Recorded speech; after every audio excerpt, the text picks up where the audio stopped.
Good morning, Lagos. A rainy morning it is in this part of Lagos, after all. It's here on Smooth 98.1. You're listening to Freshly Pressed 981, that is officially live right now with Folu and myself. Valentine. And we're joined by our wonderful analysts. We're talking about the one beautiful ladies that are coming on a Thursday, make it extra special at CCOG Lagos. That's Miss Ireti, Bakare, Yusuf. Good morning. Morning. Good morning to you. Happy birthday again. Happy Can we birthday. continue to be happy birthday for I how believe long? that we Yes, can. we can. We can do our best. Yes. Just till the end of the year. This is our ninth. This Yes. is our ninth birthday. Exactly, it's So, ours. It's And, ours. and Funmi Odude, good morning with all smiles. Good morning, good morning, morning Lagos. to you. For who celebrates a birthday for the whole year? I The do. entire year. I do. We do. People Okay. like me. Yes. All right, we are going to delve into our story.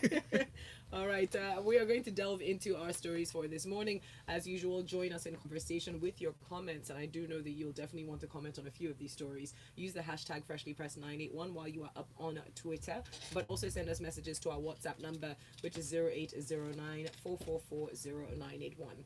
Now, our first story for this morning is in from ThisDay newspaper. Miss Ireti, I'm coming to you for this one. The sex for Mark scandal is back in the papers, and this time it's because the ICPC, that's the Independent Corrupt Practices and Other Related Offences Commission, on Monday, the 19th of November, are to arraign the former lecturer of the Obafemi Awolowo University, that's in Ife, Professor Richard Akindele. Now, he's going to be he's going to be arraigned under the, what is it? It's a very specific act. Yes. And so, Miss Ireti, I want you to go through that, the Corrupt Practice and Other Related Offences Act. Section 8. Exactly, Yeah. Section 8. Now, what are your thoughts on this story and the fact that he is going to be prosecuted under a law, but it's not criminal. It's not criminal prosecution that's happening, really. Oh my It is. word. It is. It is You're criminal fully- prosecution, sorry. Yeah, but I was discussing this downstairs. So first and foremost, this is good news. Let me just say that, put it out there. This is good news, and hopefully this brings us closer to our watershed in Nigeria, because we're yet to have our watershed moment, as everybody else has had. But we'll get there, ladies and gentlemen, we'll get there. This is good news, and I'm really happy to see this. It's important and it's interesting that so first of all, to take it to ICPC, for me, you're a lawyer, correct me, somebody has to what's the Write word? a petition. Submit a petition. Yeah. I'm curious to know who submitted the petition. Was it OAU, or was it might even be her parents or somebody else? I don't know.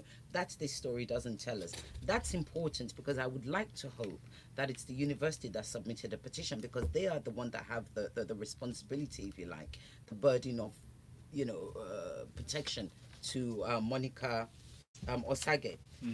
And moving on from that, so he's been prosecuted, excuse me, under the Criminal Corrupt of Practices and Other Related Offences Act 2000. And so I went looking for that very quickly.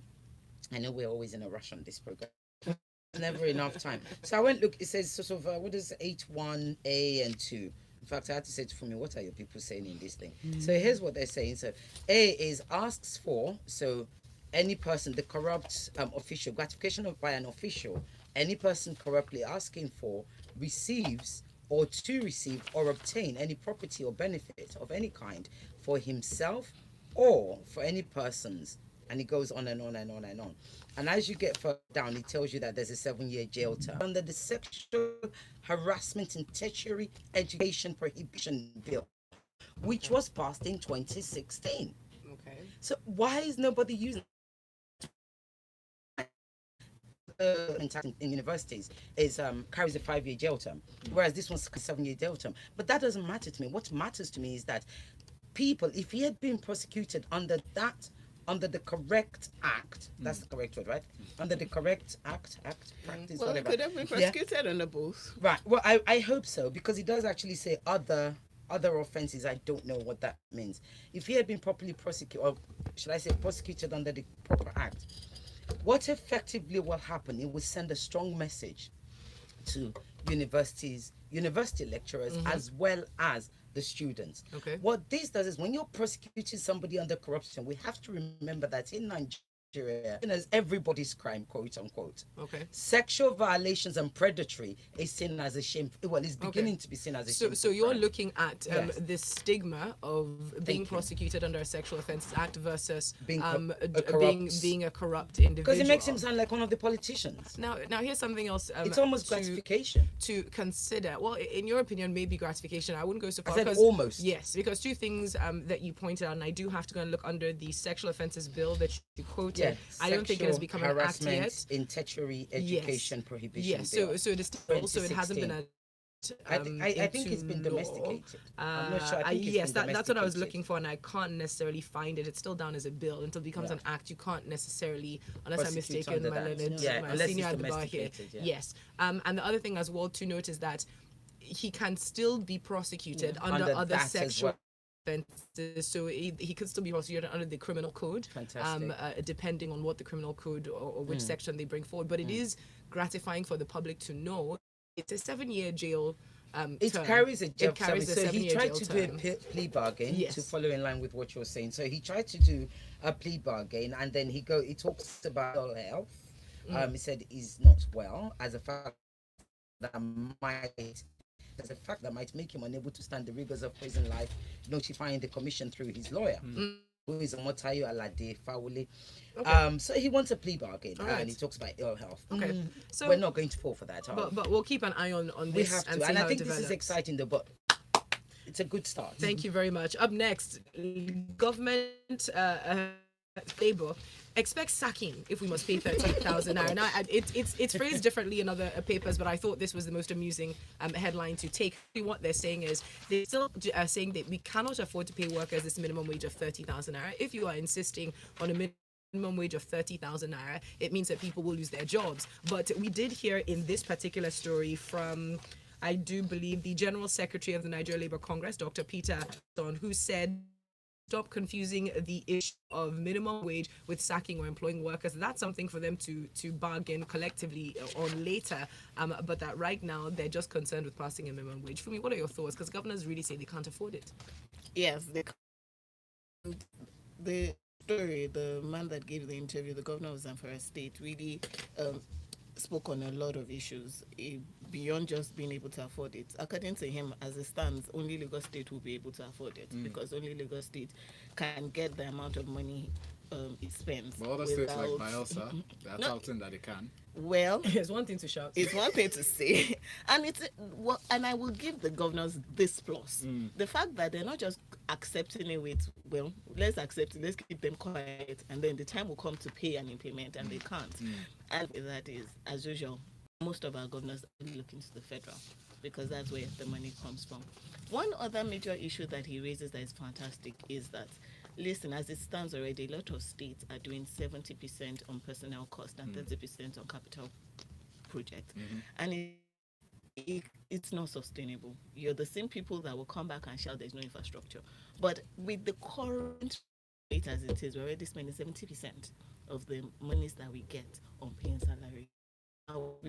That is not even. So if we now decide to do this 30,000, it's a discussion that I think still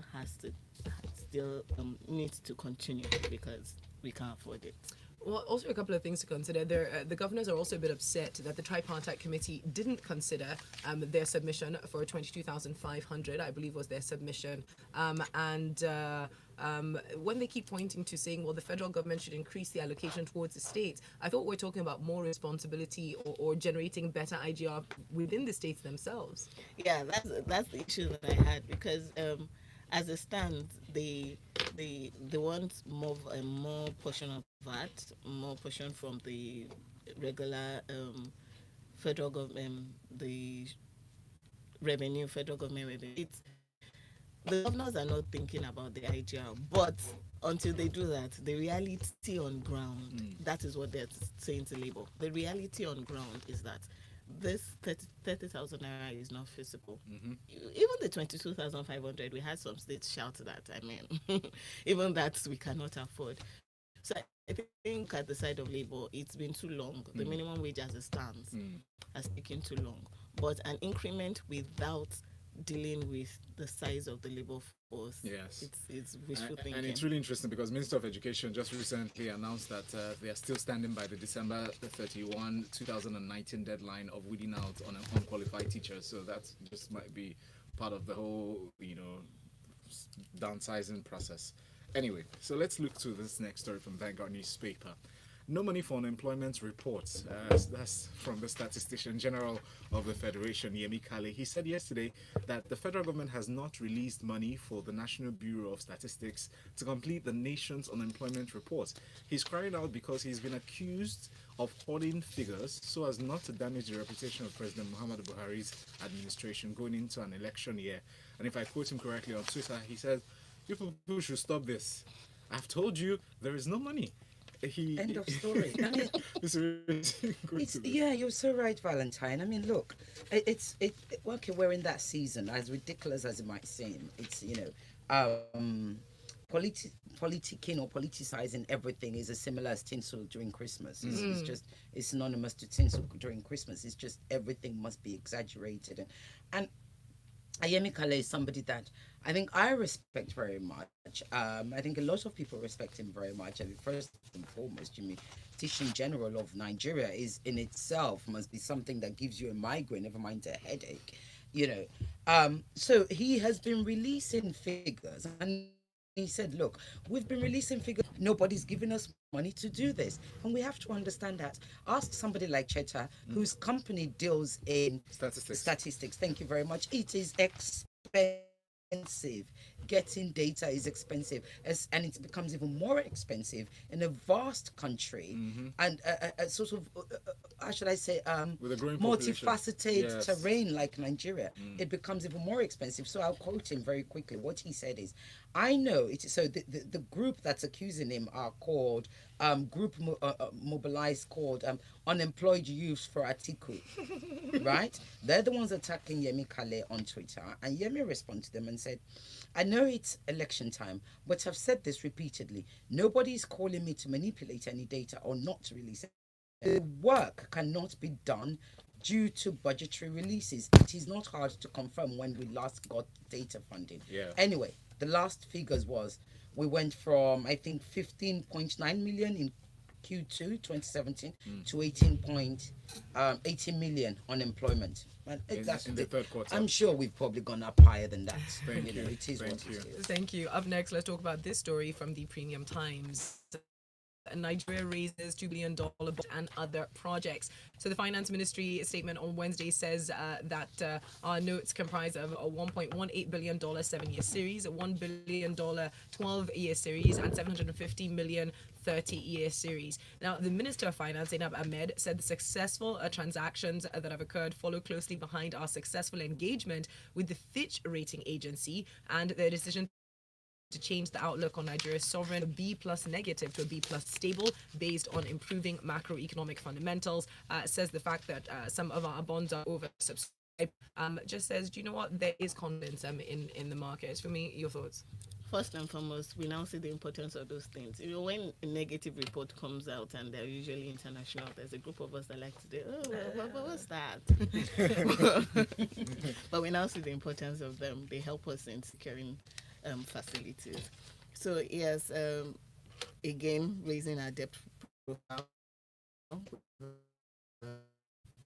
should there are bonds that bear single-digit interest rates, very good and very notable. The proceeds of the notes are supposed to use to fund the fiscal deficit in the 2018 budget as well as other government projects. Always ties back to the question of when we borrow, what are we using the money for? It's important to know what we're using the money for, which also ties back to what our budgets are really. What's the composition of our budget? How much do we spend on the recurrent expenditure? How much do we spend on capital projects? Really, it's been said time and time again, we have no choice. When you don't have money, we really do have to look for it. And it's nice that I get it, but the important question would always be, what are we using it for? Yes. And how do we plan to repay back, considering our debt profile and all of that. All right. Thank you very much for me. We got a few messages very quickly before we move on to our next story from Cruz. He says, finally, something that sounds concrete on the Sex for Mark story. More of them still need to face the law. All right. Thank you very much. And we've got this one from Kaide, who says, the wage increase reflects our collective ignorance of the economic. A reasonable economy, in which reasonable economy do you raise an income by almost 70% and not expect dire consequences? We suffer what is called money illusion, meaning the love of quantum money rather than what it can truly Absolutely buy. true. It started with So Udoji Award. We are people who never learn. What a shame! What a shame So indeed. Let's move on to our next story from the Guardian newspaper. Over 160,000 bags of rice donated by IDPs by China rots away in NEMA stores. Ms. Ireti, this will make you cringe for a second because, I mean, we know how China donated, the Chinese government donated the bags of rice, about 162,000 bags of rice to the IDPs. This report says they've been abandoned and left to rot in stores belonging to the National Emergency Management Agency. And we know who had the responsibility, to receive, to clear, to store, to transport these bags. And the government agencies include NEMA, budget, Ministry of National Planning, and Ministry of Agriculture. Mr. Ireti, going into the details of this, seeing that the United Nations has, clearly shown that Nigeria is still facing a crisis of global magnitude with over 7.7 million people in need of humanitarian assistance. How does it make you feel? It doesn't make me cringe. It angers me. Yeah. It infuriates me. Really, really angers me. First and foremost, I cannot abide by any human, let alone any government, or should I say organization, not so much the government, that throws food away. I mean, the one thing, I made my son go and research how many people are hungry in the world. One day because he wouldn't eat a sausage. Like, you are eating that. And that's the end of it, So it really annoys me. So for whether they're in IDPs or not, we have hungry people in Nigeria. Sure. Hungry people. 160,000 bags of rice have been allowed to rot. A year on, okay, so this was the responsibility. So you can, first and foremost, get your PVC, whatever. You can vote out PDP, APC, MPPC, you name it, all those other, pickney ones that are coming up. That really, quite frankly, don't have an idea how Nigeria runs, but they will learn, Anyway, you can have as many parties as you want, but this has nothing to do with, this is a bipartisan issue. Yes. This has nothing to do with party. This has everything to do with us as a people, and it has a lot to do with those people they call evil servants, aka civil servants. It is them, because here we go. Ministry of Finance, NEMA, they were all tasked to receive the responsibility of clearing, storing, transporting, distributing these things to the IDP. 1 year on, they haven't done so. Your PVC is not gonna fix this. Very, very sad stuff. Thank you very much for that, Miss Ireti. Funmi, I'm coming back to you now. Speaking of sad, but perhaps comical news, IPOB court orders IPOB court orders Abaribe to pay 100 million naira over Kanu's disappearance on the New Telegraph, and we were wondering when the court was going to crack down on those who stood as sureties for the leader of IPOB, Nnamdi Kanu, to pay the 100 million naira that was used as a bail bond to secure his release. Now there are two sureties that are being asked to pay this amount of money, and Justice Binta Nyako ordered that the cash be deposited with the registrar of the court, and is also a bit infuriated that they didn't show up to court, basically. Yes, and that bit is very important because after the story yesterday, I think it was on the news that one of the lawyers was talking about the court accepting evidence of him being found in Israel and all of that. And from the story, it actually has nothing to do with that. So when his trial came up and he was absent, the usual process was to call for the sureties to either produce him or ask why he jumped bail and all of that. And for several sittings, they've absented themselves. And yet again, the senator did, and the excuse given was that he was on oversight duty and couldn't make court, and it was what upset the judge, and she said he was taking the court for granted. So, and the other one was said he was ill. He was ill. So the court says, I'm not waiting anymore. You have failed to appear to explain why this man jumped bail. So, and it's important because this is what surety processes. So when the court grants bail to a defendant in a criminal charge and places the bill in a particular sum. This is what it actually means. You will forfeit that sum to the federal government if this man jumps his bill, which is exactly what has happened. We can sensationalize this as much as it wants, but it was a simple legal process.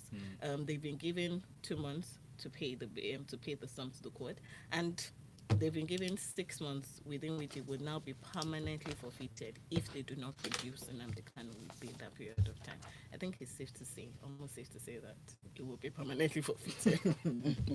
All right. No, Thank you. They don't anticipate this Thank you very much for that. Well, I think they do anticipate it, but it's a case of whether or not the sureties value them 100 million naira or whether they just have a lot of it elsewhere, in which case I feel perhaps some other agencies should be asking some questions as to why you have 100 million naira. Yes, laying around. All right, let's move on to our next story from the Punch newspaper. Hijab controversy. Yes, but this one actually now touches on the issue that we raised yesterday, started talking about yesterday. Now, this concerns the international school at the University of Ibadan. The Board of Governors of that school said they decided that the dress code of the school will be maintained. The board came out with this after a meeting that was presided over by Professor Adeyinka Aderinto on Wednesday, where they stated that the management had the right to enforce the dress code that was contained in the rules and regulations of the school.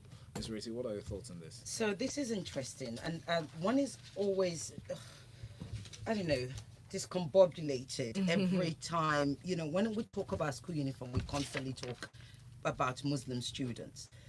Female Muslim students. Female, thank you, especially female Muslim students. Now, the thing is, let's take this very, aside, schools aside. Daily wear. What we wear daily reflects who we are, or who we want to be, or however. And look, you can wear hijab, you can wear, what's that thing the Jews wear? The little thing they wear on their head. Cap. I forget. Yes, that the men wear. Thank you. I forget what it's called. You can wear a jalabi or whatever. But when it comes to school, there must be rules, there must be regulations, there must be uniform. Right. Now, ISI, I have friends, one of my best friends, she's probably listening right now. They're all part of the ISI, and I heard them all discussing this yesterday. Now, ISI is maintaining in this story that they are a circular, I must read that the International School Ibadan is a circular international school established to admit and provide the best possible education for boys and girls, etc., all over the world.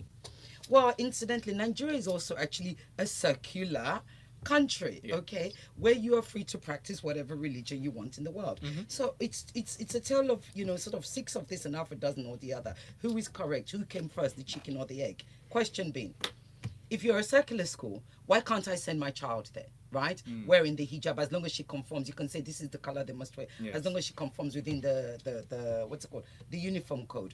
But on the other hand, it's a private school. I should be able to say what uniform, what code I want to put. What you mustn't be seen to be doing, it's discriminating against a certain sector. And I think where you start saying you can't wear a hijab, whereas a hijab, it's not fashion for Muslim girls. It's part of their lifestyle. Thank you. It's part of their dress up. It's part of their get up. Then you are then, for me, you are then discriminating. So ISI is speaking with, if you like, with 2 sides of the mouth, but I understand the position that they're in, and it's somewhat of a difficult position. Incidentally, back in the days when I was young and my friends were in ISI, they didn't have many Muslim students, apparently. Maybe just 1 or 2, and they used to wear their hijab. So what is wrong with I think doing that is now? the issue. The issue being that if the students used to appear at school with the hijab, you can say which color it should be, and whatever. that was not addressed at the inception of the school, it then becomes problematic for the parents as to why suddenly you've decided that this must be enforced. But very interesting. Thank you very much for that, Ms. Ireti. For time reasons, we're going to move on to our final story from the Daily Times. We've got to talk about Rivers State because a lot of interesting things are happening there right now. And they say the Rivers government is to roll out a 50-year development blueprint plan. And Governor Yusuf is very proud of this, saying that, you know what, we're rolling out this plan for the rapid development of the state in 50 years. Anyone who's been to Rivers at the moment is a bit concerned, considering the amount of money that moves around there, as to the lack of development in the area. But what are your thoughts on this story? Ordinarily, it would be a good idea. I mean, we always talk about planning, foresight, and all of that. And when you consider some states that claim to have been following a master plan, and people attribute development to that master plan, it's not such a terrible idea. The problem we have is, One, lack of continuity of government in any state.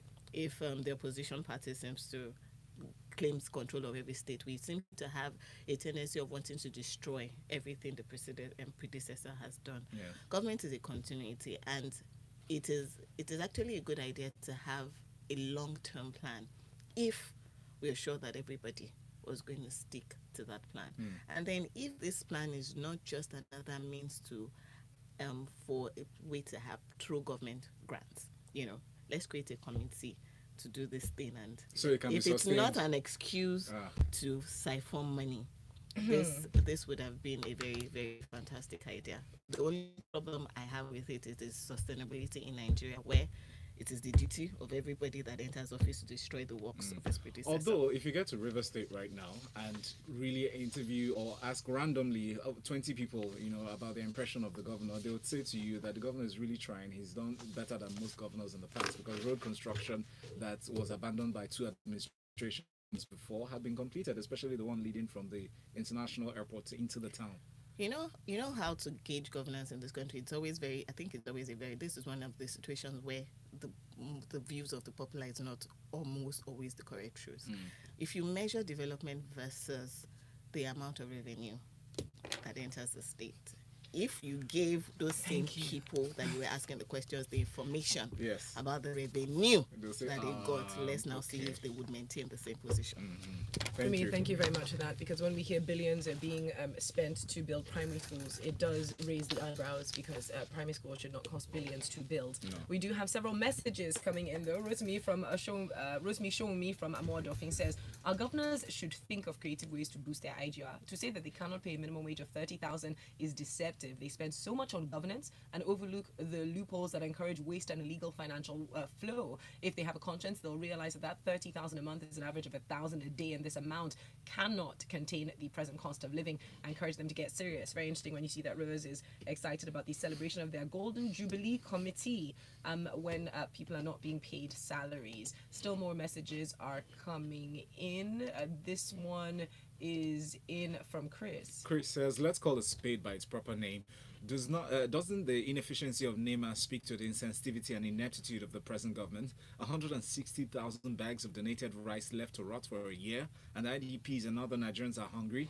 Do we truly have a government? Please give me a break. Real questions. It's real question. Meanwhile, says there's a group that the government needs to close in on.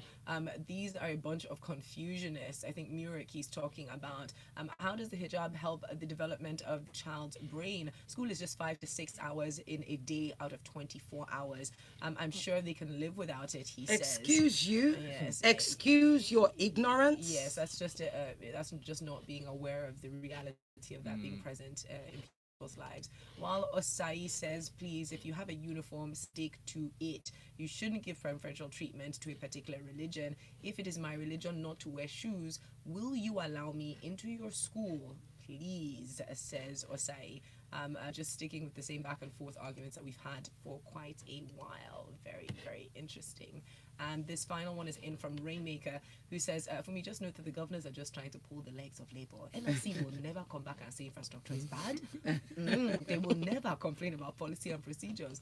All they fight for is either increase our pay or pay us on time. NLC cannot even organize elections for our members. Have you seen NLC fight for misconduct done by government against our members? Have you seen NLC promote civic responsibility? They never talk about anything aside from wage. This thing is one big conspiracy of some sort. The governors are lazy, but we have an NLC that has a monotonous struggle. So how can we win? We will be all right someday. Yes, we will. In 15 minutes, Lagos will segue into talking about news from entertainment scene Lagos, and that is called Grapevine 91. But first, special thanks to our analyst who came in this morning. That's Sergey Lagos. Yes, good morning. And who was also in last night. You should see all her fine pictures. Happy birthday again. Thank Happy you. birthday We still have the hair to admire. Yes, we do. And Funmi Odude, please find her up online as at Funmi Odude. Good morning. You missed good